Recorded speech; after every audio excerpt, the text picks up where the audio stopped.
जय श्री राम।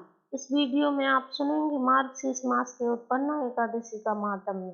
श्री सूत जी ऋषियों को कहने लगे, विधि सहित इस एकादशी व्रत का माहात्म्य तथा जन्म की कथा भगवान कृष्ण ने युधिष्ठिर को सुनाई। सतयुग में एक महाभयंकर राक्षस मुर नाम का प्रकट हुआ। उसने अपनी शक्ति से देवताओं को विजय किया और अमरावती पुरी से नीचे गिरा दिया। बेचारे मृत्युलोक की गुफा में निवास करने लगे और कैलाश पद की शरण में जाकर दैत्य के अत्याचारों का तथा अपने महान दुख का वर्णन किया। शंकर जी कहने लगे, आप भगवान विष्णु की शरण में जाइए। आज्ञा पाकर सब देवता क्षीर सागर में गए। वहां शेष की शैया पर भगवान शयन कर रहे थे। वेद मंत्रों द्वारा स्तुति करके भगवान को प्रसन्न किया। प्रार्थना करके इंद्र कहने लगा, एक नाड़ा जग नाम का दैत्य ब्रह्मा वंश से चंद्रावती नगरी में उत्पन्न हुआ है। उसके पुत्र का नाम मुर है। उस मुर दैत्य ने हमें स्वर्ग से निकाल दिया।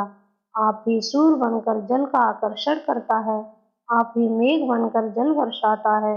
भूलोक के बड़े बड़े कर्मचारी देवता सब शरणार्थी बन चुके हैं, तथा आप उस बलशाली दैत्य को मारकर हमारा दुख दूर कीजिए। भगवान बोले, देवताओं मैं तुम्हारे शत्रु का शीघ्र संहार करूंगा। आप निश्चिंत होकर चंद्रावती नगरी पर चढ़ाई करो। मैं तुम्हारी सहायता करने को पीछे से आऊंगा। आज्ञा मानकर देवता लोग वहां आए जहां युद्ध भूमि में मुर दैत्य गरज रहा था। युद्ध प्रारंभ हुआ, परंतु मुर के सामने देवता घड़ी भर न ठहर सके। भगवान विष्णु जी भी आ पहुंचे। सुदर्शन चक्र को आज्ञा दी, शत्रुओं का संहार करो। चक्र ने चारों ओर सफाई कर दी।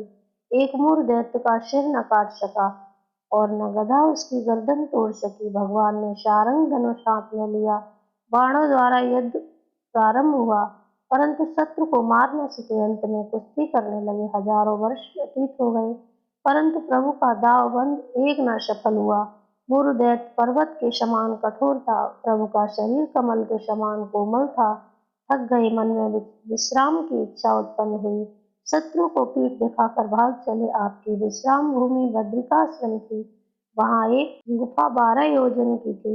हेमावती उसका नाम था। उसमें घुसकर सो गए। मुर दैत्य भी पीछे पीछे चला आया। सोते हुए शत्रु को मारने के लिए तैयार हो गया। उस समय एक सुंदर कन्या प्रभु के शरीर से उत्पन्न हुई, जिसके हाथ में दिव्यास्त्र थे। उसने मुर के अस्त्र शस्त्रों को टुकड़े टुकड़े कर दिए, रथ भी तोड़ दिया। फिर भी उस शूरवीर ने पीठ न दिखाई।